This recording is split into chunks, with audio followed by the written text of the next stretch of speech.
I'm Hugo, this is Ross, and we're better known as the Turner Twins. We've been flying paramotors, which is what this setup is, but petrol versions and solo for the last 8 years. Our first big adventure in one of these was in 2016, flying across Australia to find the centre point. Since then we've been addicted, and our latest adventure is attempting to set the world altitude record for a tandem electric paramotor, which has never been done before. This is probably the most powerful electric paramotor that the world has ever seen. It's got 5.8 kilowatt hours of battery, which I don't think there is another one on the market with as much energy dense battery, and also you've got some pioneering electric motors as well, so fingers crossed.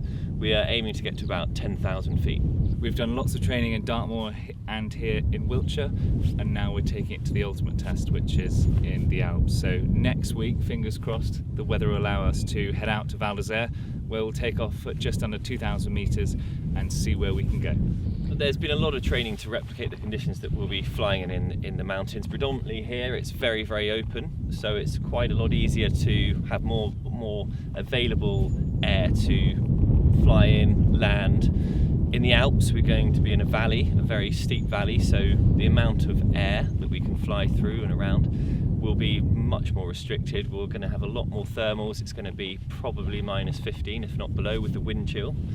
We'll be travelling at about 30 kilometres an hour, so even in freezing temperatures, just below freezing, it's going to be probably double digits in terms of how it feels from a temperature perspective.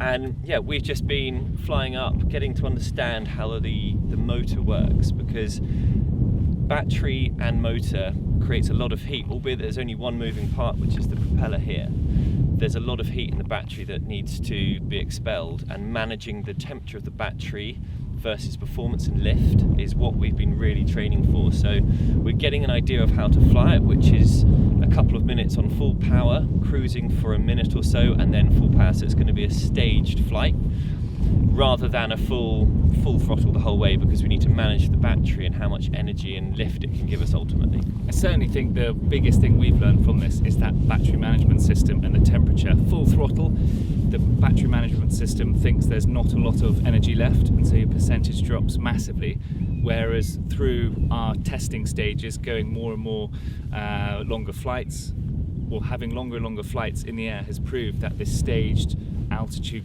climb is the best approach. 2 minutes on full power or close to full power, a level flight allows the battery to cool, up we go again. So it's very different. We certainly have been surprised how different it is to fly compared to a petrol paramotor. Once this project's finished, we've learned so much. It'd be a shame not to use it to push the boundaries again. So there's certainly some big ideas way past what this next project's going to be about. But yeah, we hope we can continue to set some aviation world records in the near future.